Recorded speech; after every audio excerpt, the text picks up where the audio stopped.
නමෝ බුද්ධාය. ගරුතර මහා සංඝරත්නයන් අවසරයි.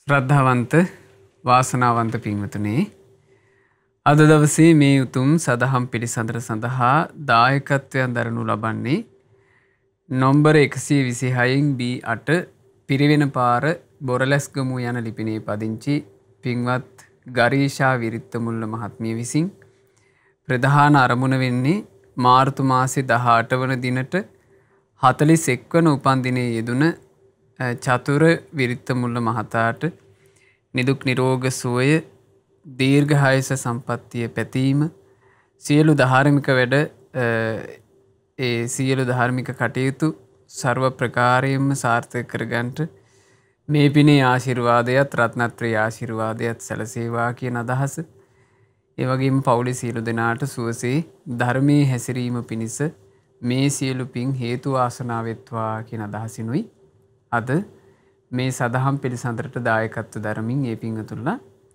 ධර්ම දානමය පින්කම සිදු කරනු ලබන්නේ. ඉතින් පින්වතුනි, අද දවසේ සදහම් පිළිසඳරටත් අපේ ගෞරවනීය පින්වත් ස්වාමීන් වහන්සේලා වැඩම වදාළ ගරුතර මහා සංඝරත්නය අපි ගෞරවයෙන් පිළිගනිමු. අවසරයි පින්වත් ස්වාමීන් වහන්සේ. නමෝ බුද්ධාය. නමෝ බුද්ධාය. පළමුව අපගේ ගුරු දේවයන් වහන්සේට අපි වන්දනා කරමු. අපගේ ගුරු දේවෝත්තම කල්යාණ මිත්‍ර පරම පූජනීය පින්වත් ලොකු ස්වාමීන් වහන්සේට ගෞරවාදර වන්දනාව වේවා. සාදු සාදු සාදු. පින්වතුනි, අද දවසේ අඳුරින් එළියට මේ උතුම් සදහම් පිළිසඳරේදී අපි කතා කරන්න බලාපොරොත්තු වෙන්නේ, සදහම් පිළිසඳරේ යෙදෙන්න බලාපොරොත්තු වෙන්නේ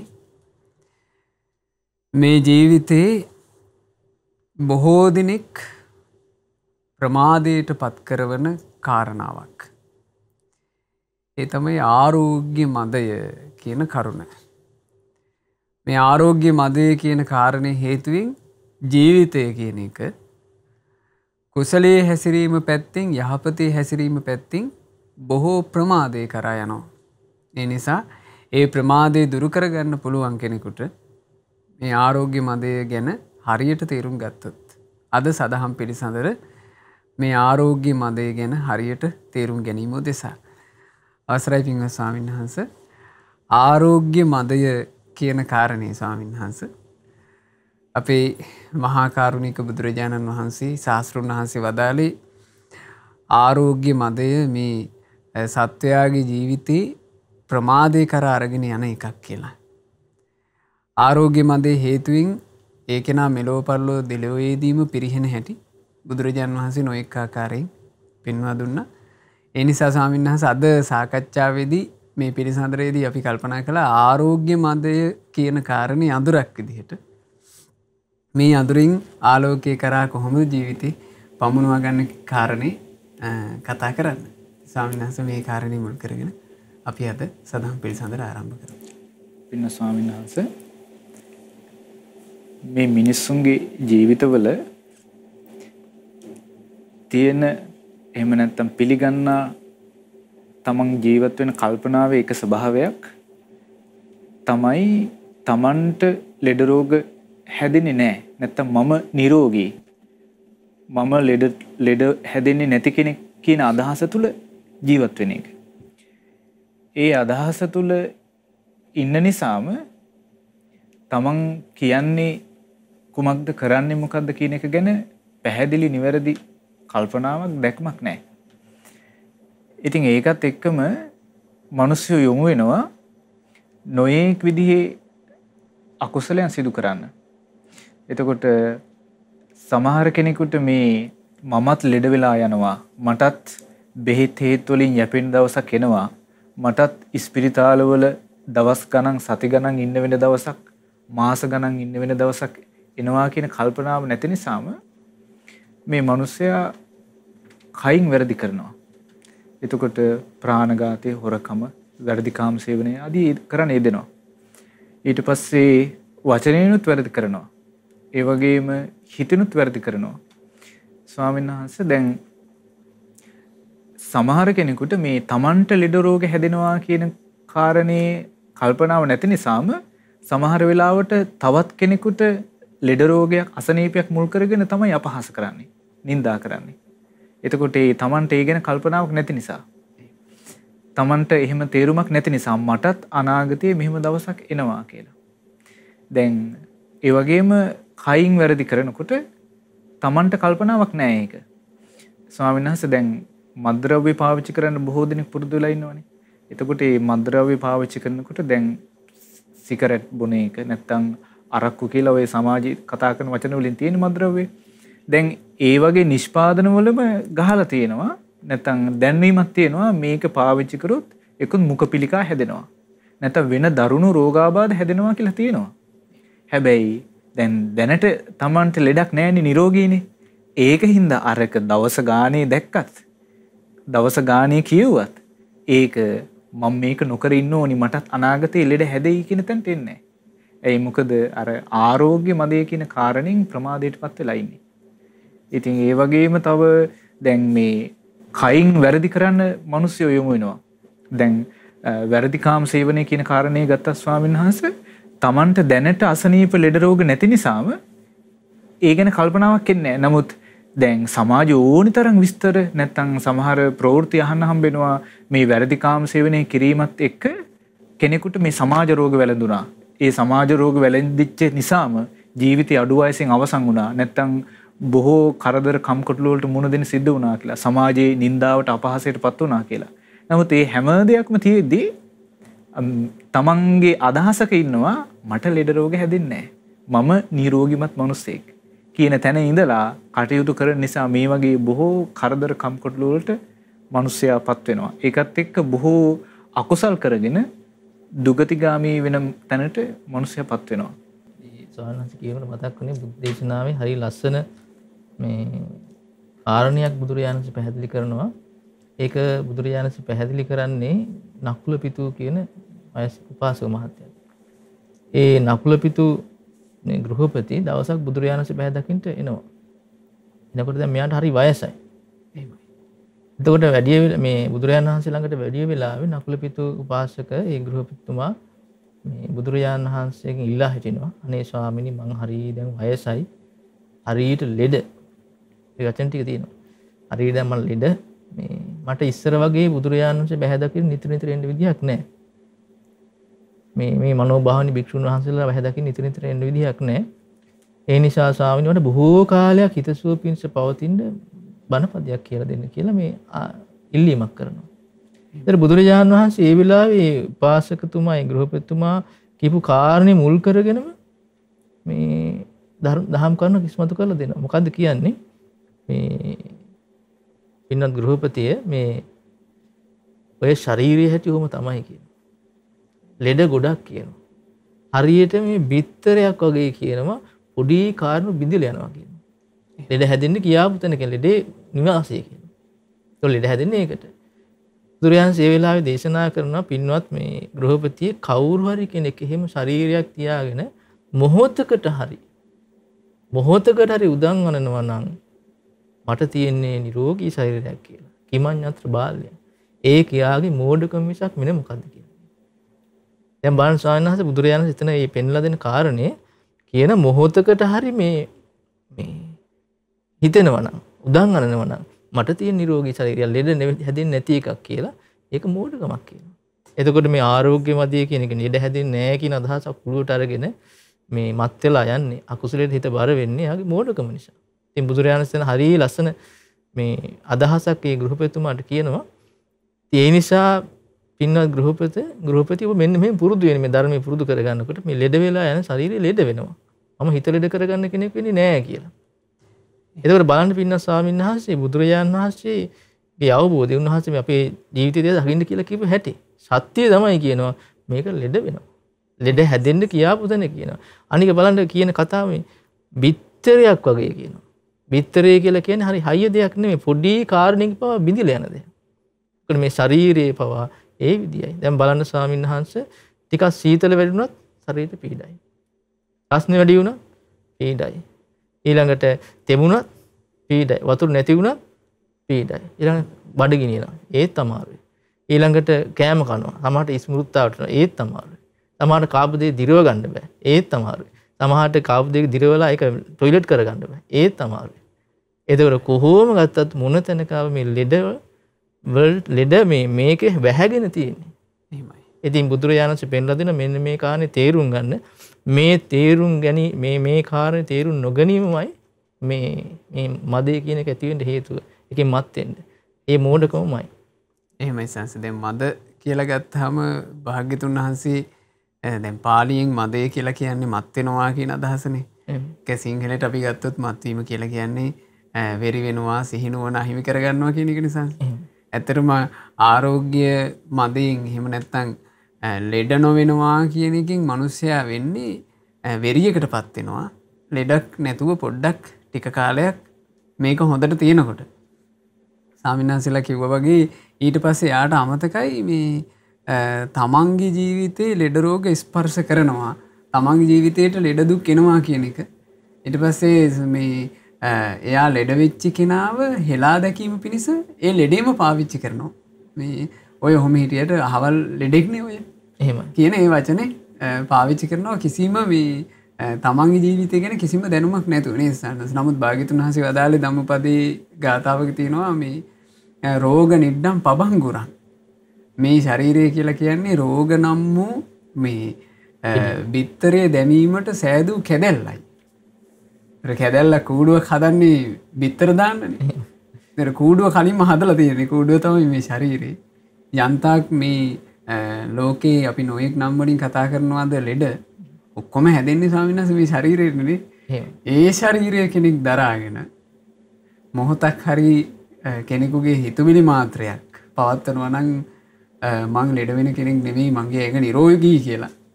ඒක ඉතින් ඇත්තෙන්ම හොඳට ධර්මයේ තුල කල්පනා කරාම තේරෙනවා ඒක කොච්චර සත්‍යයක්ද ඒක මෝඩකමක් කියන කාරණේ නේද සානස. දැන් ස්වාමීන් කාරණේ මතක් කරනකොට දැන් අර හිලා දකින්න කියන කාරණේ ගැන කියනකොට මතක් වුණේ ස්වාමීන් වහන්සේ ඔය මේ බුද්ධ ශාසනයේ අගතරතුරු ලැබු උත්තමාවියක් තමයි ගිහි ජීවිතය තුළ මේ කුජුත්තරා කියලා කියන්නේ. මේ කුජුත්තරා උපාසිකාවගේ ජීවිතය අතීත ජීවිතයක එක තැනක මේ රහතන් වහන්සේ නමකට විහිළු කරන කුදු වෙලා කියලා. ඒ දාන්නට ඇවිල්ලා රහතන් වහන්සේ දානෙ වන්දලා යනවා. එතකොට මේ වැඩියට පස්සේ විහිළු කරනවා. මේ වහන්සේලාගේ ශ්‍රමණයන් වහන්සේලා මෙහෙමයි කියලා ගිහිල්ලා පෙන්නනවා. කුදු වෙලා. ඒතකොට ඒක විපාකේ බලන්න මේ ජීවිත කාණක් මනුෂ්‍ය ජීවිතය ලැබු කාලේ පවා කුදුයි. දුගතිය උපදින්න සිද්ධ වුණා. දැන් බලන්න හිතුවේ නෑනේ ඒක Tamanට වෙයි කියලානේ. ඒ සමහර අවස්ථාවල කෙනෙක්ගේ රෝග ලක්ෂණ දැකලා සමහර කෙනෙක් පිළිකුල් කරනවා හෙලා දකින්න එක තියෙනවා. දන්නේ නෑ ඒක Tamanට ආපු කර කියලා එනවා කියලා කියනවා. ස්වාමීන් වහන්සේ දැන් අර ඒ වගේ තව සිදුවීමක් තියෙනව නේද? සුප්පබුද්ධ කුෂ්ඨ රෝගියාගේ විස්තරේදී.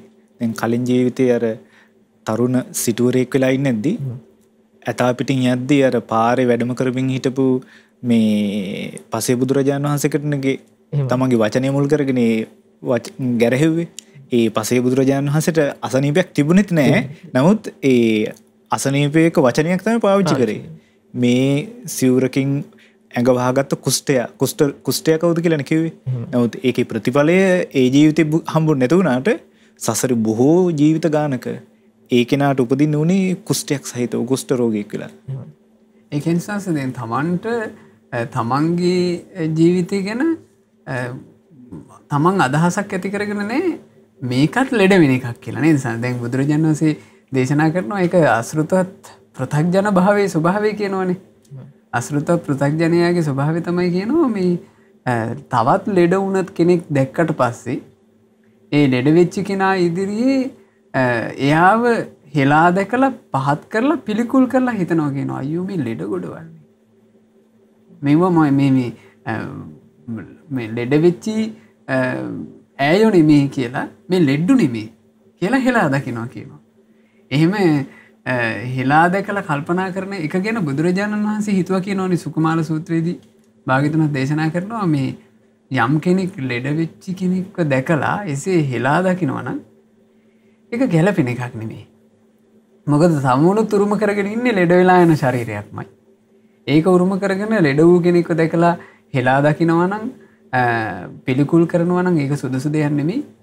ඒ නිසා මේ ලෙඩ වෙච්ච කෙනා දැකලා අපගේ භාග්‍යතුන් වහන්සේ බෝසත් අවදීම නුවණ මෙහෙව්වා කියනවා මේ ලෙඩ රෝග කිසිවක් නැති ආරෝග වූ නිවනක් තිබේද? ඒ උදෙසා තමයි කියනවා වීර වීරිය වැඩි. මොකද මේ ලෙඩ රෝග වලින් හැමෝම පීඩාවටපත් වෙන නිසා. ඇත්තටම මේක ස්වාමීන් වහන්සේ දැන් බුදුරජාණන් වහන්සේ දේශනා කරනවානේ අනාගත බය සූත්‍ර දේශනාවල මේ කෙනෙක් තමන්ගේ ශරීරය මතු අනාගතේ ලෙඩ වෙන්නේය කියලා හිතනවා නම් ඒක හරියට සංසාර මරණ සතිය වගේ. එයාගේ ජීවිතේ අප්‍රමාදය ඇති කරනවා නේද සන්නස්? එහෙමයි ස්වාමීන් වහන්සේ. දැන් කෙනෙකුට ඒ විදිහේ කල්පනාවක් ඇති කරගන්න පුළුවන් වුණා නම් ඒක නා මහන්සි වෙනවනේ. දැන් මේ අතපය හොඳට තිබුණාට දැන් මේ කකුල් තියලා ඇවිදගෙන යන්න පුළුවන් වුණාට දැන් මේ තමන්ගේ කටයුතු ටික තමන්ට කරගන්න පුළුවන් වුණාට දැන් මේ S2 පෙවුනට පොතක් කියව ගන්න දැන් කකුල් දෙක නමාගෙන ඉඳ ගන්න පුළුවන්කම තිබුණාට ලෙඩ රෝගයක් හැදිච්ච දවසට සමහර වෙලාවට රෝදපුටු ඉන්න වෙන්නේ. සමහර වෙලාවට එක ඇඳේ මල මුත්‍ර ගොඩේ වැටිලා තව කාගේ හරි උදව්වකින් තමයි තවත් ඇලයකට හැරෙන්න තියෙන්නේ. ඊට පස්සේ දැන් ඇස් රෝග මොනවා හරි හැදුනොත් සමහරට ඇස් පේන්නේ නැතුව යනවා. දහම් පොතක් කියව ගන්න නැත්නම් වෙන කටයුත්තක් කරගන්න හම්බෙන්නේ නැහැ. දැන් මම ස්වාමීන් වහන්සේ මතක් වුණේ මේ මම ඒක අසපුවක ඉන්නකොට ඔය වගේ අම්මා කෙනෙක් මේ ආවා අපිව හම්බ වෙන්න. ඒ අම්මගේ ස්වාමීන් වහන්සේ ඒ වෙනකොටත් එක ඇහැක බාගෙට සුද ඇවිල්ලා. ඒ කියන්නේ අර නිකන් අර කුරුම්බලොඳ වගේ ඒ ඇහැ ලාවට වැහිලා ගිහිල්ලා. ඉතින් ඒ ඇහැ දකින්නකොටම හිතෙනවා ඇහි යන් ලෙඩක් තියෙනවා කියලා. කතා කරනකොට ඇත්තටම මේ අම්මා කතා කරනකොට ඒ අම්මට චුට්ටක් වෙලා කතා කරද්දී ඇඬුණා. අඬමින් කතා කරේ අම්මට දැන් හරි දුකයි. දහම් පොත් ආසාවේ කියවනවා. නමුත් දැන් අර එහෙන් දහම් පොත කියව ගන්න බෑ. නමුත් එක පේන හැක් තියෙනවා. වෛද්‍යවරු කියලා තියෙනවා දැන් මේ අපි ප්‍රතිකාර කරගෙන යමු මේ සුද ආපු ඇහැ බේර ගන්න බෑ දැන්. අපි ඊළඟ ඇහැවත් බේර ගන්න බලමු. මොකද මේක ඊළඟ ඇහැටත් එන්න පුළුවන් කියලා. දැන් ඒ අම්මා හරි දක්ෂයි එතනදී ස්වාමීන් වහන්සේ. මොකද ඒ අම්මා මට කිව්වේ ස්වාමීන් වහන්සේ මම දැන් ඉක්මනින් පොත් ටික කියවනවා. මට S2 සුද ඇවිල්ලා මේ වැහිලා ගියාට කමක් නැහැ. හැබැයි මට මේ උතුම් බුද්ධ දේශනාව කියවලා ඉවරුණා. මම ඒ නිසා මේ භාග්‍යතුන් වහන්සේගේ බුද්ධ වචනේ මගේ S2 සුද ඇවිල්ලා වැහිලා යන්න කලින් කියවන්න ඕන කියන අදිෂ්ඨානයෙන් මම කියවන්න කිව්වා. ඉතින් අපි මේ සෙත් ප්‍රාර්ථනා කළා ඒ අම්මට මේ දහම් පොත් කියවන්න තියෙන ධර්ම ඉගෙන ගන්න තියෙන ආසාවේ ආශිර්වාදයෙන්ම මේ ඒ තියෙන ධර්මයේ කෙරෙහි තියෙන මේ ධර්ම ගෞරවය මුල් කරගෙනම අම්මට නිරෝගී සුව ලැබෙන්න ඕන කියලා. ඉතින් මේ ඒකෙන්ම තේරෙනවා ස්වාමීන් වහන්සේ ඒ කාරණේ කල්පනා කිරීම කියන එක මුල් වෙලාම. නැත්නම් ගිහි ජීවිතයක් ගත කරන මිනිසෙකුට අපි කිව්වොත් ස්වාමීන් වහන්සේ මේ දහම් පොත කියව ගන්න බණ ටිකක් අහන්න කියලා නිතරම අහන්න ලැබෙන එක අපිට වැඩ අපිට හරි කටයුතු කියලානේ 1000ක් හේතු කියනවනේ 1000ක් හේතු කියනවනේ. දැන් ඒ කාරණේ කරගන්න බෑ කියන්නේ. දැන් අර අම්මගෙන් එහෙම වචන ආවේ නෑ සන්නද. ඒ අම්මා අපිත් එක්ක කියනවා ස්වාමීන් වහන්සේ මම දැන් ඉක්මනින් පොත් කියවනවා. මට මේ S2 ලෙඩ වෙන්න කලින් මේක කරගන්න ඕනේ කියලා. ඒකෙන් හොඳට තේරෙනවා ස්වාමීන් වහන්සේ මේ ඒ කාරණේ කෙනෙක් හරියට ගත්තොත් ඒ කියන්නේ මේ ලෙඩ නොවන ශරීරයේ තියෙන චූටි කාලේ මත්නොවි හිටියොත් එයා කොච්චර වේගවත් වෙනවද නේද සාස්? ඒ බුදුරජාණන් දේශනා කරන නිසා පින්න ස්වාමීන් වහන්සේ මේ කාරණේ සිහි කරන්න කියලා. එහෙමයි. මේ ශ්‍රාවකයාට ඒක හරිය ලස්සනට විස්තර කරනවා මේ ස්ත්‍රියක් වේවා පුරුෂයෙක් වේවා කාන්තාවක් වේවා පිරිමියෙක් වේවා පැවිද්දෙක් වේවා ගිහි කෙනෙක් වේවා මේ කාරණේ නිතර සිහි කරන්න කියනවා. මොකද්ද මේ මම ලෙඩ වෙන කෙනෙක් නේ. මේ ලෙඩ වෙන ස්වභාවය ඉක්මවා ගිහිලා නෑ නේද මම. මේ කාරණේ නිතර සිහි කරන්න කියනවා. එතකොට මේ අම්මා කරේ අර ඒක දකින්නකොටම සිහි උපන්න සිහි කරන්න පටන් ගත්තා. එතකොට මොකද උනේ අප්‍රමාදී වුණා ඒ ධර්මයේ හැසිරෙන්න. ඉතින් බුදුරජාණන් දේශනා කරන අර මේ ශ්‍රාවක සිහි කරනකොට මොකද වෙන්නේ කියන ආරෝග්‍යමදී කියන එක දුර වෙනවා කියනවා. يعني ලෙඩ නොවී තියෙන්නේ නැහැ. ලෙඩ වෙනවා. හැබැයි එයාගේ ජීවිතය තුළ අර ලෙඩ වෙන්නේ නැහැ කියලා මට නම් ලෙඩ හැදෙන එකක් නෙමෙයි හැදෙන ශරීරයක් නෙමෙයි තියෙන්නේ කියලා ඒකත් එක්ක මත්තියමක් තියෙනවනේ. ඒක මුල් කරගෙන යා කයින් දුසිරිතේ දෙනවා වචනෙන් දුසිරිතේ දෙනවා මනසින් දුසිරිතේ දෙනවා. බුදුරජාණන් දේශනා කරන ආරෝග්‍යමදී කියන එක දුරින්ම දුර වෙලා යනවා කියනවා. නැත්නම් අඩු වෙලා යනවා. බුදුරජාණන් වහන්සේ දේශනා කළා සිද්ධාර්ථ කුමාරයා වෙලා ඉන්න කාලේ ලෙඩ වෙන කෙනෙක් දැක්කට පස්සේ උන්වහන්සේ කල්පනා කරේ ඒක කියනවා. මටත් මේ ලෙඩ වෙන ශරීරයක් නේ තියෙන්නේ. මම මේක ඉක්මවා කියලා නෑ නේද? එහෙම එකේම ලෙඩ වෙන කෙනෙක් දැකලා පිළිකුල් කරනවා කියන එක ගැලපෙන්නේ නෑ. දැන් මේ බුදුරජාණන් වහන්සේ ජීවිතය ගැන කියනකොට කියනවා සාද මේ නිරෝගී සම්පත්තියෙන් මේ මනුස්ස ලෝකෙ ඉතින් උපරිම හිටපු කෙනා කියන. ඒ 이르දියක් කියනවා. ඒ දෙතිස් මහා පුරුෂ ලක්ෂණයක ලැබිච්ච 이르දියක්. උන්වහන්සේ කල්පනා කරා මේ ශරීරෙ ලෙඩ වෙනවා නේද? දැන් අද කාලේ මිනිස්සුන්ට ගත්තට පස්සේ හැමතැනම ලෙඩ නේද? මොනවා කරත් ලෙඩ. බොහෝ දෙනෙකුට. ඒ ලෙඩ තියාගෙන ලෙඩ හැදෙනවා කියලා දැන මීට වඩා එහා නම් මේක යන්නේ නැහැ කියන තැන තමයි එන්නේ. එහෙමයි සාස. මේකෙදි ස්වාමීන් වහන්සේ ඇත්තටම දක්ෂ වෙන්න ඕනේ දැන්. ලෙඩක් දුකක් තමන්ගේ ජීවිතේ ස්පර්ශ කරන්න කලින්ම මේක ලෙඩ වෙන කයක් කියන එක සිහි කරගන්න කෙනෙක් දක්ෂ වුනේ නැත්නම් ස්වාමීන් වහන්සේ දුර්වල වූ මේ මානසික මට්ටමක් සහ දුර්වල වූ ශරීරයක් තියාගෙන මේක කරන්න බැරි බව තේරෙනවා. අපිට එක අවස්ථාවක හම්බ වුණා එහෙම ගිලන් වෙච්චි පිළිකා රෝගයකට ලක් වෙච්චි අම්මා කෙනෙක්. ඒ අම්මත් එක්ක කතා කරනකොට ස්වාමීන් වහන්සේ ඒ අම්මගේ කටින් අපි සාමාන්‍යයෙන් පැය භාගයක් විතර වගේ කතා කළා. ඒ කතා කරපු කාලය ඇතුලේ 20 30 වතාවකට වඩා ඒ අම්මට කියවෙන වචනයක් තමයි මේ බුදුහාමුදුරන්ගේ ආශිර්වාදයෙන් මේ මං හොඳ වෙන්නේ නැතයි. හරි නිකන් අර ලෙඩෙන් නැගී හිටීම ගැන අසාමාන්‍ය විදිහේ කැමැත්තක්. දැන් අපි මේ නිතර යම්මට දහම් කතාව කරනකොට කිව්වා මම ඉතින් භාග්‍යතුන් වහන්සේ වදාලානේ මේ ශරීරය කොහොමත් ලෙඩ වෙලා යන ස්වභාවයෙන් යුක්තයි කියලා. ඒ නිසා ඒ කාරණේ අපි හොඳට නුවණින් තේරුම් ගන්න ඕනේ කියලා. නමුත් දැන් දුර්වලයි. දුර්වල වෙච්ච ශරීරය ඇතුව මේක කොච්චර සිහි කරත් ඒකට නෙමෙයි හිත යන්නේ. නෑ මම මෙහෙම හිටියට මං හොඳ වෙයි. එහෙම. ඒ ශරීරය දුර්වලයි. ඉතින් අර හිත ශක්තිමත් කරගන්න විදිහට කල්පනාව හසුරුවලා නැහැ. ඒ නිසා හිතත් දුර්වලයි. එහෙමයි. ඒ සර පටු විදියට තමයි දිගටම කල්පනා කරන්නේ. ලෙඩ හැදුනත් අනේ මේක හොඳ වෙයි. අනේ මේක හොඳ කරලා දෙත්වා. ඒ කියන්නේ හොඳ වෙනවා නම් හොඳයි. හැබැයි එහෙම නොවෙන්නේ තියෙන්නේ. එයා කල්පනා කරන්නේ අයියෝ මට මොකද උනේ? මම මේක හොඳට තිබ්බනම් මම මේ හොඳට දේවල් හොඳ ඉන්දහම් කරගෙන ඉන්නව නෙම. එහෙමයි සර්. අනේ කවුරුර මේක හොඳ කරලා දෙන්න. ඒක බුදුරජාණන් වහන්සේ හිටියත් වැඩි හිටියත් කියලා මේ ශරීරයේ තියෙන ස්වභාවය මේ අඩුපාඩු හදලා දෙන්න කියලා කියනවා මිසක් මේ හිතේ හදාගන්න වචනයක් කියනවා කියලා හිතන්න අමාරුයි. ඒ කල්පනාව තියෙන කෙනා. ස්වාමීන් වහන්සේ දැන් අර සාමාන්‍යයෙන් සමාජ කතා ඒ කියන්නේ හිතන විදිහක් කතා කරන විදිහක් තියෙනව නේද මේ දැන් අසනීප වලට බෙහෙත් තියෙනවා. ඒ වගේ මේ ලෙඩේ හොඳ කරගන්න පුළුවන්. ඊට පස්සේ මේ දැන් තාක්ෂණයේ නැත්තම් වෛද්‍ය විද්‍යාව දියුණුයි වගේ තැනක මිනිස්සු ඉන්න ස්වභාවිකුත් තියෙනවා සමහර වෙලාවට.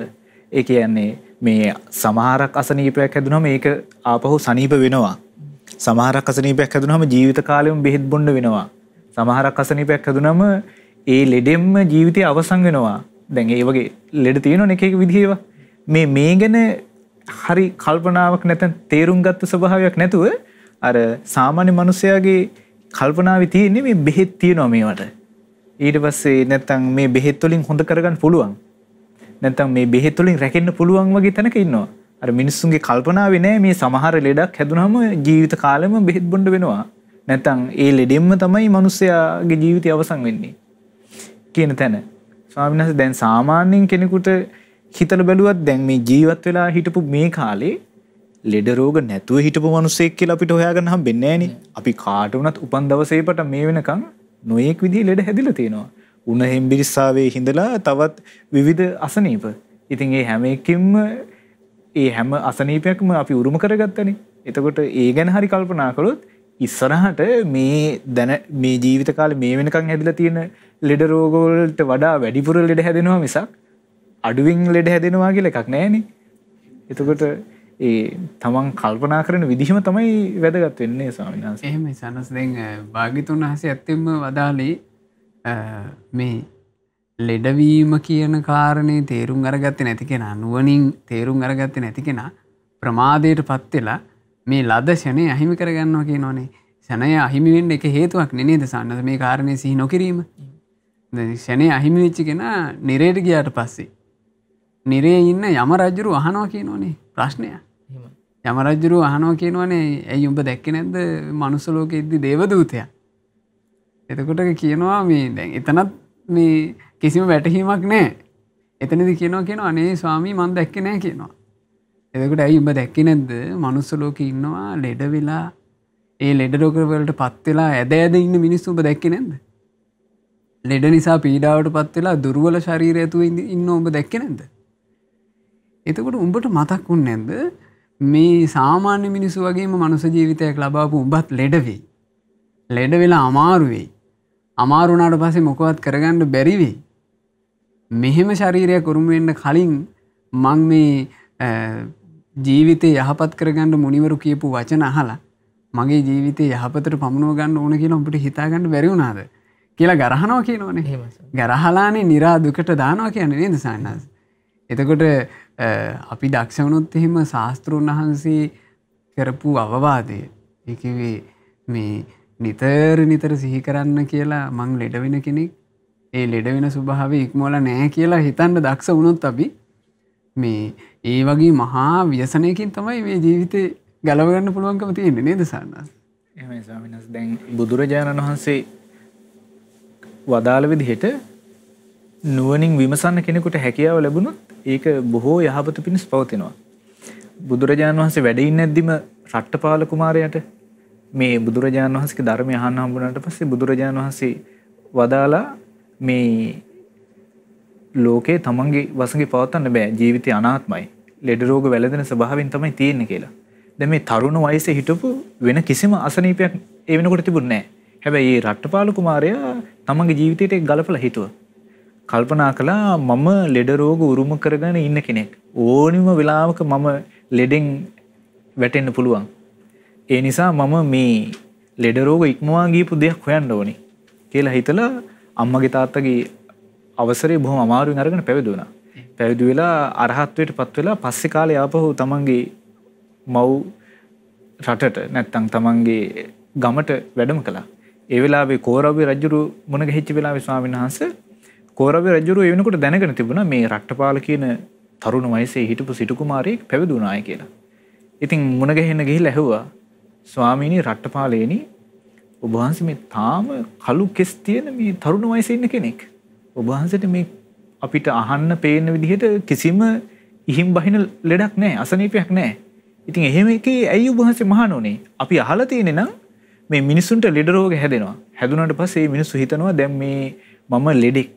දැන් මට ව්‍යාපාරයක් නැත්තම් විලහෙල දාමක් කරලා රැකියාවක් කරලා මගේ ජීවිතේ ආපහු ගොඩනගා ගන්න පුළුවන් මට්ටමක් නැහැ. මේ ලෙඩෙත් එක්ක තමයි මට ජීවත් වෙන්න තියෙන්නේ. ඉතින් ඒ නිසා මට තියෙන ලේසිම හොඳම වැඩේ තමයි මේ පැවිද්දෙක් වෙන එක. පැවිද්දෙක් වෙලා මේ ජීවිතේ ගත කරගන්නත් පුළුවන්. ඊට පස්සේ ඉතින් පැවිද්දෙක් වුණාම මේක යහපත්නේ කොහොමද කියලා අදහසකට ඇවිල්ලා තමයි මේ මිනිස්සු ශ්‍රමණයෝ වෙන්නේ, පැවිදි වෙන්නේ. හැබැයි ඔබ වහන්සේගේ අපි දන්නේ මේ නගරේ හිටපු ධනවත්ම සිටු පුත්‍රයා. අපි දැකලා අහලා නැහැ කිසිම ලෙඩක් ඔබ වහන්සේට තියෙනවයි කියලා. ඉතින් ඔබ වහන්සේ මහණුනේ මොකද? ශ්‍රමණේකුනේ මොකද කියලා ඇහුවා. ඒ වෙලාවේ කෝරව්‍ය රජුරවන්ට රට්ටපාල ස්වාමීන් වහන්සේ බොහොම ලස්සන කාරණයක් වදාලා රජතුමනි ඔබ ඔය කියන කතාව ඇත්ත. හැබැයි බුදුරජාණන් වහන්සේ වදාළ දහම් පදයක් මම ඉගෙන ගත්තා. ඒ දහම් පදේ කියවෙන්නේ මේ ජීවිතය අනාත්මයි. නැත්නම් මේ රූපේ අනාත්මයි, තමන්ගේ වශයෙන් පවත්වන්න බෑ. ඕනිම වෙලාවක ලෙඩ රෝග හැදෙන විදිහෙන් තියෙන්නේ. ලෙඩ රෝග හැදෙන ස්වභාවයෙන් තියෙන්නේ. ඉතින් මම ඒ කාරණේ දැකලා ඒ කාරණේ තේරුම් අරගෙන තමයි මම ගේ ගෙදරින් නික්මලා පැවිදි වුණේ. රට්ටපාල ස්වාමීන් වහන්සේ ආපහු මේ රජතුමාගෙන් ඇහුවා රජතුමනි ඔබට මොකක් හරි තියෙනවද නිදන්ගත අසනීපයක්? එතකොට මේ රජුරෝ කිව්වා ස්වාමීනි මට මේ නිදන්ගත වාත අමාරුවක් තියෙනවා. මට මේ වාත අමාරුවෙන් බොහෝ දුක් විඳින්න සිද්ධ වෙනවා කියලා. ඉතින් මේ රජුරෝ කියනවා රට්ටපාලේනි සමහර වෙලාවට මේ වාත අමාරුව හැදුනට පස්සේ මට නැගිට ගන්න බෑ. මම හාන්සි වෙලා ඒ වේදනාවෙන් දුක් විඳමින් ඉන්නේද්දි මගේ ඥාතිවරු නැත්තම් මේ රජේ නිලධාරීන් මගේ ඇඳවටට එකතු වෙනවා. ඉතින් ඒ එකතු වෙලා මේ රජුරු දැන් මැරෙයි කියලා තමයි බල ඉන්නේ. එච්චරකට මට අසනීප වෙනවා.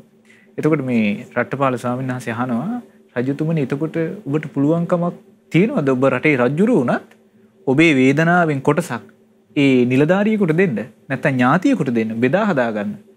එතකොට මේ රජුරෝ කියන අනේ ස්වාමීනි මම මේ රටේ රජුරෝ තමයි. හැබැයි මගේ වේදනාවෙන් මගේ අසනීපයෙන් මං ලබන පීඩාවෙන් කොටසක් ඒ නිලධාරියෙක් එක්ක බෙදා ගන්න බෑ මට. නැත්තම් මගේ ඥාතියෙකුට දී ගන්න බෑ. ඒක මමම තමයි තනියම විඳවන්න ඕනේ කියලා. ඒ වෙලාවේ රට්ටපාල ස්වාමීන් වහන්සේ ප්‍රකාශ කරන රජතුමනි ඕම් ඔය කාරණේ තමයි බුදුරජාණන් වහන්සේ වදාළේ. ඒ කාරණේ දැකලා තමයි මම පැවිදුනේ. බුදුරජාණන් වහන්සේ වදාළේ ඔය කාරණේයි මේ මිනිස්සයා ලෙඩ හැදෙනවා තමන්ම තනියම තමයි ඒකෙන් ලැබෙන පීඩාව දුක විඳින්න තියෙන්නේ. ඉතින් ওই කාරණේ මම තේරුම් අරගෙන දැකලා තමයි මම පැවිදි වුණේ කියලා ප්‍රකාශ කළේ ස්වාමීන් වහන්සේ. එහෙමයි සංස ලෙඩ වෙන ශරීරයක් දරාගෙන ලෙඩ නොවෙනවා කියන හැඟීමක ඉන්නවා නම් මෝඩකම. ඒකෙන් ගැලවෙන්න තියෙන්නේ නුවණ උපදවාගෙනමයි.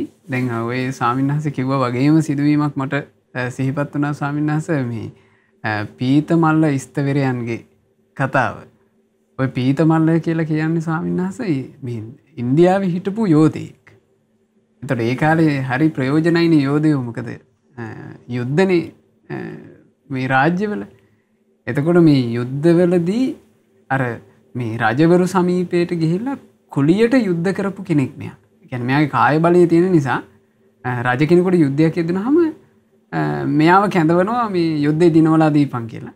එතකොට මෙයා ගියාම මේ මහා සේනාවක් මඩින්න පුළුවන් කාය ජවයක් මෙයාට තිබිලා තියෙනවා.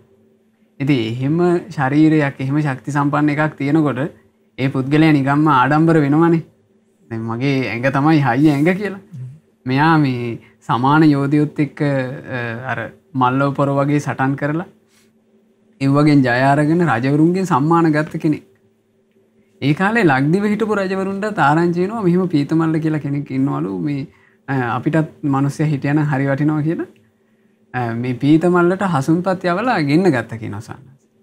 ලංකාවෙත් ඒ පීතමල්ල ලංකාවට එන වකවානුවේ හිටපු සියලු යෝධයන්ව පරද්දලා පීතමල්ලමයි කියනවා ජයගත්තේ. එතකොට කයෙන් මත් වෙලා හිටපු කෙනෙක් ඇත්තටම ওই ප්‍රමාදය තුල තමයි සංස වාසය කරන්නේ නැත්තේ මේ මගේ ශරීරය මේ කිසි ලෙඩක් දුකක් නැති හොඳ හයි එකක් නේ මට තියෙන්නේ කියලා. නමුත් එහෙම හිතාන හිටියට සංසාරයෙන් අරගෙන ආපු මොකද්ද මහා මේ පිනක් තිබුණා.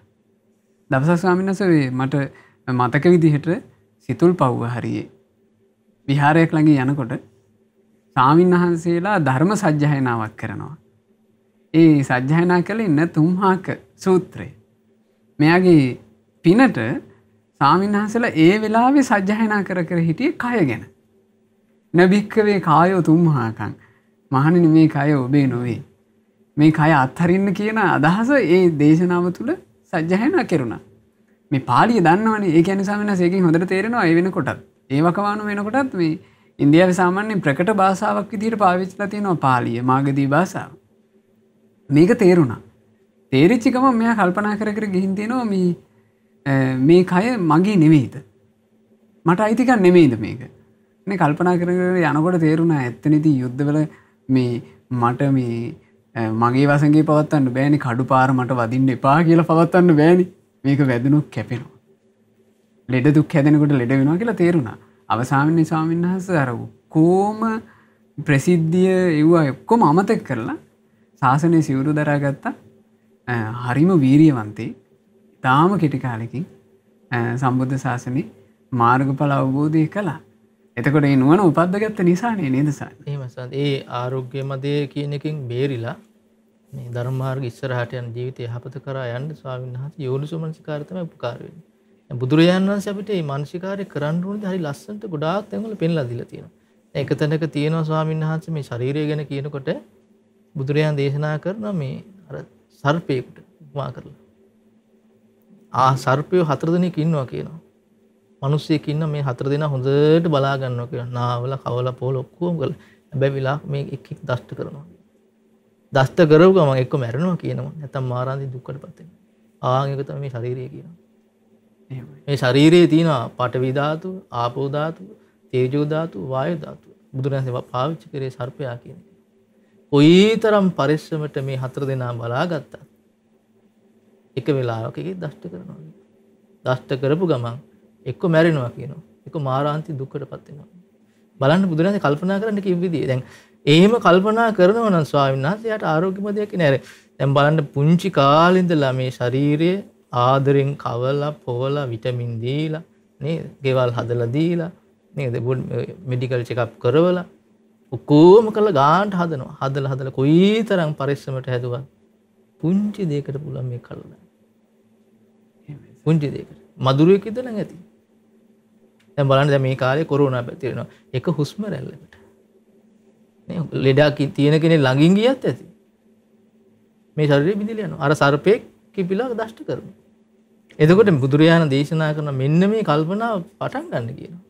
මේ විදිහට ශරීරය දිහා දකින්න. එතකොට අර තියෙන අර මද ඔක්කොම දුරු වෙලා එයා ධර්මමාර්ග ඉස්සරහට යන කෙනෙක් බවට පත් වෙනවා. බලන්න ස්වාමීන් වහන්සේ බුදුරජාණන්ගේ මඟ පෙන්වීම.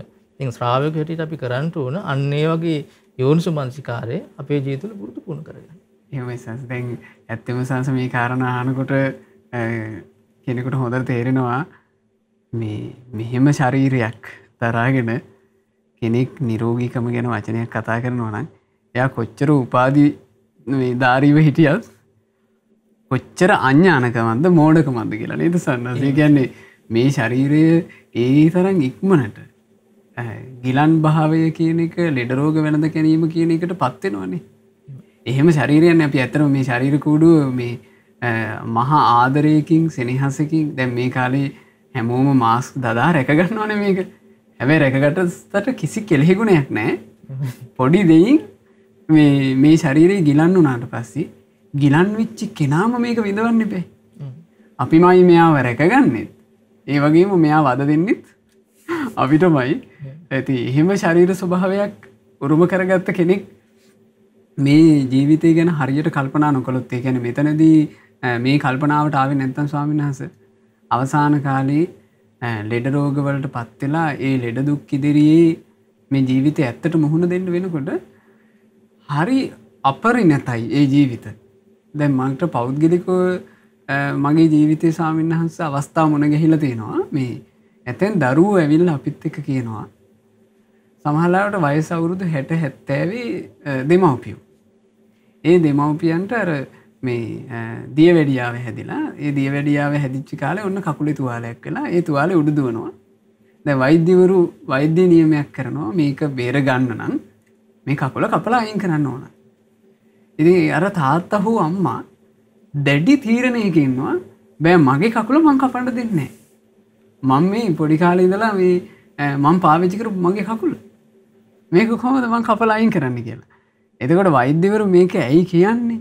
මේකද මේ කපලා දැම්මොත් එහෙම මේ ටික කාලයකට හරි වැඩිපුර ජීවත් වෙන්න පුළුවන් නේද?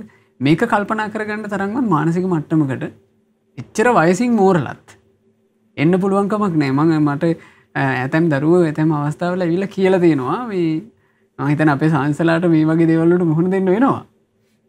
ඇවිල්ලා කියනවා අනේ ස්වාමීන් වහන්සේ මේ අපේ තාත්තට අපේ අම්මට කතා කරලා මේ කකුල කැපුවට කමක් නැහැ කියන මට්ටමට හිත හදලා දෙන්න කියලා. එතකොට ඒ තරමටම මිනිස්සයා පරිණත භාවයෙන් තොර වෙලා ඒ කියන්නේ ජීවිතය ගැන දැනුම සම්බන්ධයෙන් නේද සන්නස්. එතකොට ස්වාමීන් වහන්සේ අපි ඇත්තම දැන් මේ වෙනකොට මේ ආරෝග්‍ය මදේ කියන එක ගැන කරුණු කාරණා බොහොමයක් තේරෙන්න මේ සාකච්ඡාවේ අපි දහම් පිළිසඳර යෙදුණා. ස්වාමීන් වහන්සේ මේකට අපි දැන් කෙනෙක් තමන්ගේ ජීවිතය තුළ ආරෝග්‍ය මදය දුරු වෙන ආකාරයෙන් තමන්ගේ ජීවිතය මෙහෙයව ගන්න කොයි විදිහට වගේ කටයුතු කිරීම සුදුසුයි කියලාද අපිට කියන්න පුළුවන්. ස්වාමීන් වහන්සේ දැන් බුදුරජාණන් වහන්සේ කියා දුන්න විදිහට කෙනෙකුට නිරන්තරයෙන් කල්පනා කරගන්න පුළුවන් නම් අපි හිතමු නිරන්තරයෙන් කියන එක අඩුම ගානේ දවසකට වතාවක් කෙනෙකුට සිහි කරගන්න පුළුවන් වුණොත් මම ලෙඩ රෝග හැදෙනා කෙනෙක්. ලෙඩ රෝග හැදෙන ස්වභාවයෙන් තමයි ඉන්නේ. මම ලෙඩ රෝග හැදෙන ස්වභාවය ඉක්මවලා ගිහිල්ලා නැහැ කියන කල්පනාව ඒ ආයය හිතන්න පුළුවන් නම් ආයය තමන්ගේ කල්පනාවට ගන්න පුළුවන් නම් ඒ කාරණේම බොහෝ සෙයින් උපකාර වෙනවා. මොකද දැන් මේ අපේ ජීවිතයේ තියෙන ඇත්ත తত্ত্বය ගැන අපි කල්පනා නොකරන එකනේ මේ තියෙන්නේ. ඉතින් ඒක බොහෝ සෙයින් උපකාර වෙන කාරණයක්. දැන් ස්වාමීන් වහන්සේ ඊළඟට අපි හිතමු කෙනෙකුට මෙහෙම කල්පනා කරගන්න බැරි වුණා. කල්පනා කරගන්න බැරි වෙලා දැන් මොකක් හරි ලෙඩ රෝගකින් පීඩා විඳිනවා. දැන්ටම ලෙඩක් හැදිලා. අපි හිතමු මේක මාරාන්තිකම ලෙඩක් නෙමෙයි. අපි හිතමු සමහර කෙනෙකුට එහෙමම කියමුකෝ. පිළිකාවක් නැත්නම් වකුගඩු රෝගයක් වගේ මාරාන්තික ලෙඩක්ම හැදිලා දැන්. එහෙම නැත්නම් තව මොකක් හරි ලෙඩක් හැදිලා ඒකෙන් බෙහෙත් ගන්නවා වෛද්‍යවරු කියලා තියෙන ජීවිත කාලෙම බෙහෙත් බොන්න සිද්ධ වෙනවා කියලා. අපි කියමු දැන් ඔය ස්වාමීන් වහන්සේ මතක් කළා වගේ මින්දිය වැඩියාව නැත්නම් අධිරුධිර පීඩනය ඒ කොලෙස්ටරෝල් නැත්නම් ඒ මොකක් හරි එකක්. එහෙම කෙනෙකුට හරි දැන් හිතන්න පුළුවන් නම් මේ මම ලෙඩ රෝගේ හැදෙන ස්වභාවයෙන් ඉන්නේ. දැන්ටම මට හැදිලා තියෙන්නේ. මේ රෝගේ ඉස්සරහට උස්සන්න වෙනවා මිසක් නැත්නම් තවත් රෝගයක් හැදෙනවා මිසක්. දැන් එකක් හැදිලා එකක් හැදුනාට පස්සේ අනිත් එක හැදෙන්නේ නැහැ කියලා එකක් නැහැනේ. තවත් ලෙඩ රෝග හැදෙන්න පුළුවන් කියන කල්පනාව ආය හිතා ගන්න පුළුවන් නම් ස්වාමීන් වහන්සේ දැන් බුදුරජාණන් වහන්සේ එක සූත්‍ර දේශනාවක වදාළනේ කෙනෙකුට තමන්ටම අසනීපයක් හැදිලා දැන් බෙහෙත් ගන්නව නැත්නම් මාරාන්තිකයි. ඒක දැනෙනකොට හරි හිතන්න පුළුවන් නම් දැන් මට ලෙඩ හැදුනා. දැන් ඉස්සරහට මේ ලෙඩ රෝග වැඩි වෙනවා මිසක් අඩුවක් වෙන්නේ නැහැ කියලා සිහිය උපද්දවගෙන මේ යහපතේ හැසිරෙන ධර්මයේ හැසිරෙන මහන්සි ගන්න පුළුවන් නම් ඒක පවා බොහෝ සිං උපකාරයි කියලා. මොකද එතනින්දම් හරි කෙනෙකුට පුළුවන්කම තියෙනවා අවස්ථාවක් තියෙනවා. ඉතින් එතකොට ඒ නිසා ස්වාමීන් වහන්සේ කෙනෙකුට මේ මූලිකවම තමන්ගේ කල්පනාවෙන් කරන්න තියෙන්නේ. තමන්ගේ කල්පනාව තමයි වෙනස් කරගන්න තියෙන්නේ. තමන්ගේ නුවණ තමයි මෙහෙව ගන්න තියෙන්නේ. ඉතින් ඒ වගේ ස්වාමීන් වහන්සේ කෙනෙක් කටයුතු කළොත් එහෙම ඒකෙන් කෙනෙකුට පුළුවන්කම තියෙනවා මේ ආරෝග්‍යමදී දුරු කරගන්න, බැහැර කරගන්න. ඊට පස්සේ දැන් කෙනෙකුට මේ තවත් අසනීප වෙච්ච රෝගාතුර වෙලා ඉන්න කෙනෙක් දකින්නකොට උනත් කෙනෙක් ඒක තමන්ගේ ජීවිතයට ගලප ගන්නවා නම් මේ මටත් මෙහෙම වෙන්න පුළුවන්. මමත් මේ වගේ එකතැන ඇඳේ වැටෙන්න පුළුවන්. නැත්නම් මමත් මේ වගේ රෝද පුටුවට වැටෙන්න පුළුවන්. මමත් මේ වගේ බෙහෙත් ගන්න බෙහෙත් පොලිමේට යන්න වෙන දවසක් මටත් එනවා කියන කල්පනාව ඇති කරගත්තොත් ඊට පස්සේ ඒ කෙනාගේ කල්පනාවට එන්නේ ඊළඟට එහෙනම් මේ ලෙඩ වෙන කෙනෙක් නම් මම කයින් වැරදි කරන්න හොඳ නැහැ. මම වචනෙන් වැරදි කරන්න හොඳ නැහැ. මම මානසින් වැරදි කරන්න හොඳ නැහැ කියන තැනට එනවනේ. ඒක ඒ කෙනාගේ යහපත පිණිස පවතිනවා. දැන් අර ස්වාමීන් වහන්සේ අපි කලින් සිහි කළා වගේ දැන් ඔන්න ඔය මද්ද්‍රව්‍ය වල දැන් සිගරට් අරක්කුල වගේ දැන් ගහලම තියෙනවනේ ඇඩ් එක. මේක බිව්වොත් මේක පාවිච්චි කරොත් මේ වගේ අසනීප හැදෙනවා. දැන් කෙනෙකුට ඒක දැකලා කල්පනා කරන්න පුළුවන් නම් දැන් මටත් එහෙනම් මේ ලෙඩ හැදෙන්න පුළුවන්. මේක ගත්තොත් මේක පාවිච්චි කළොත් කියලා අනේ ඒ කෙනාට අඩුම තරමේ මේ ජීවිතේ හරි අර ඒ රෝගයෙන් ඒ කාරණේ මුල් කරගෙන හැදෙන රෝගේ නැතුව හරි ඉන්න පුළුවන්කම තියෙනවා. ඊට පස්සේ දැන් කෙනෙකුට කල්පනා කරන්න පුළුවන් නම් මේ සමාජ රෝග කියලා જાතියක් තියෙනවා. ඒ නිසා මේ වැරදි කාම සේවනය තුලින් මේ සමාජ රෝග මට හැදෙන්න පුළුවන්. මොකද මමත් ලෙඩ හැදෙන ස්වභාවයෙන් ඉන්න කෙනෙක් කියලා හිතුවොත් එහෙම ඒ කෙනාට මේ ජීවිතේ හරි ඒ අසනීපේ නැති නිසා යම්කිසි පහසුවක් තියෙනවා. දැන් ඒ වගේ දෙයකදී සමාජයේ වැඩිපුරම තියෙන ගරහාවනේ නින්දාවනේ. එතකොට ඒ ගරහාවෙන් නින්දාවෙන් වුණත් ඒ කෙනාට මිදිලා සැපේ නැත්තම් පහසුව ලැබෙන්නේ ඒ විදිහට නෝන මෙහෙම ගත්තොත්. එහෙමයි සානස්. දැන් ওই කාරණේ ගත්තම සානස් කෙනෙකුට අමතක වෙන දෙයක් ලෙඩ වුණාම තියෙන මේ දුක් වේදනා පීඩා. ඒකද ලෙඩේ හැදුනහමනේ ඒක තේරෙන්නේ. ලෙඩ වෙන්න කලින් ඕක හිතා ගන්න අමාරුයි බොහෝ දෙනෙකුට. මම හිතන උපක්‍රමයක් විදිහට බොහොම හොඳ දෙයක් පුළුවන් හැකියාවක් තියෙන කෙනෙක් අර මේ නිකන් මවාගත්ත ලෝකයේ ඇතුලේ ඉන්නේ නැතුව කලින් කලට හරි මේ රෝගීන් ඉන්න රෝහලකට ගිහිල්ලා නැත්නම් අපි ගත්තත් එහෙම ස්වාමීන් වහන්සේ පිළිකා රෝගීන් වගේ ඉන්න තැනකට ගිහිල්ලා ඒ දේවල් දකින්නවා නම් තමන් වගේම ජීවිතයක් උරුම කරගත්ත අය ගිලන් භාවයක් නිසා විඳවන හැටි ඒක තමන්ට මේ සිහිය උපද්ද ගන්න හොඳ කාරණාවක්. අනේ ඉතින් මගේ ශරීරෙත් මේ අයගේ ශරීරවලට වඩා වෙනසක් නැහැනේ. කොයි වෙලාවෙ මේ මගේ ශරීරෙත් මේ වගේ ගිලන් භාවයකට පත් වෙයිද කියලා එකක් එයාට සිහිය උපද්ද ගන්න එක උපකාරයක් වෙනවා. ඊළඟ එක තමයි මම හිතනවා ගොඩාක් වටිනවා තමන් ගිලන් වෙන ශරීරයක් දරාගෙන පුළුවන් නම් කෙනෙකුට ගිහිල්ලා ඒ රෝගීන්ට යම් අපෝපස්ථානයක් සුළුවෙන් හෝ අපෝපස්ථානයක් කරන්න ඒක යාගේ ජීවිතයට අමතර පිනක් බවටත් පත් වෙනවා නේද ස්වාමීන් වහන්සේ? එහෙමයි පින ස්වාමීන් වහන්සේ කෙනෙකුට ගිලානුපස්ථානය තුලින් බොහෝ පිනක් රැස් කරගන්න පුළුවන්. බුදුරයන් දේශනා කළ බුදුරජාණන් වහන්සේට උපස්ථාන කිරීමක් හා සමානව සලකන්න කියලා. ඒක මං උපට්ඨේසෝ කියලා නම් උපට්ඨේ. එතකොට ඒක කරන්න පවා කෙනෙකුගේ හිත ගොඩාක් නැඹුරු වෙනවා.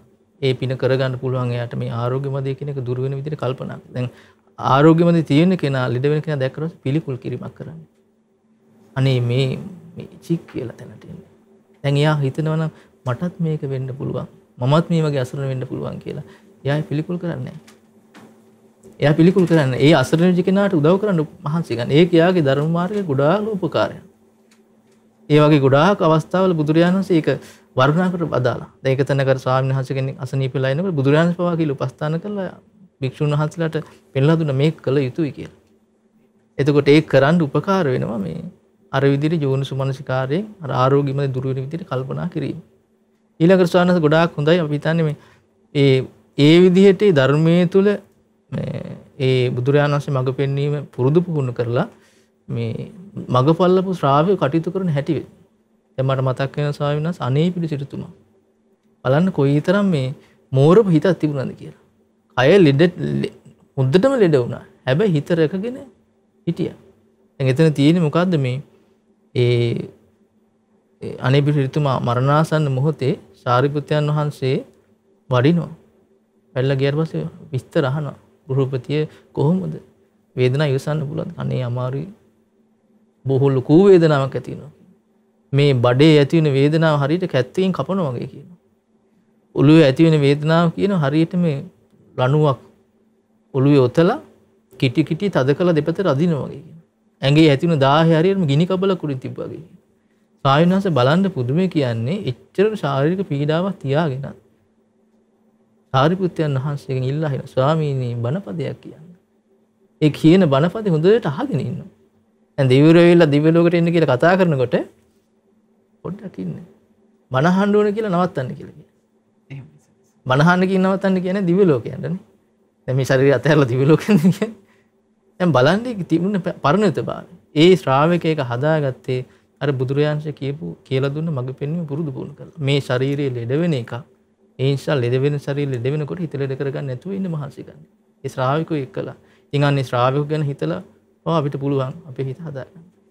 එහෙම පින්වත් ස්වාමීන් වහන්සේ අද දවසේ උතුම් සදහම් පිළිසඳරේදී අපි අපේ ජීවිතේ බොහොම වටින මාතෘකාවක්. ඒකේ අපි කවුරුත් නිරන්තරයෙන් සිහි නොකරන දෙයක්. මේ ශරීර ලෙඩ වෙනවා කියන කාරණේ. ඇත්ත මේක අනායාසයෙන් කෙනෙකුට සිහි වෙන්නේ නැහැ පින්වතුනි. නිරෝගීව ඉන්න තාක් අපිට අමතකයි අපි ලෙඩ වෙන බව.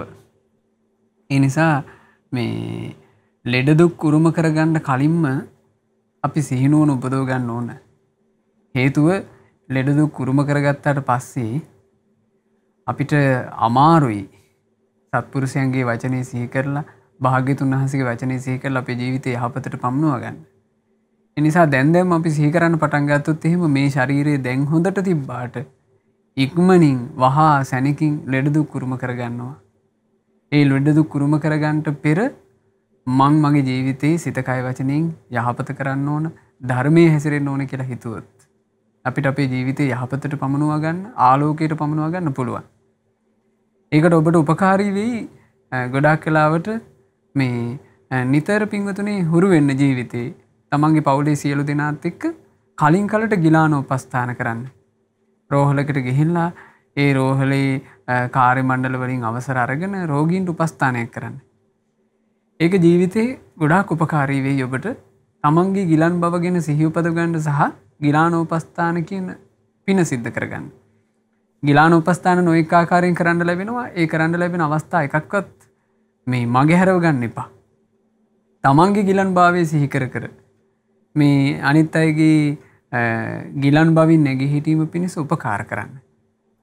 ඊළඟ එක තමයි නිතර තමන්ගේ ජීවිතය ගැන තමන් හැරි හැරි හිතන්න ඕන.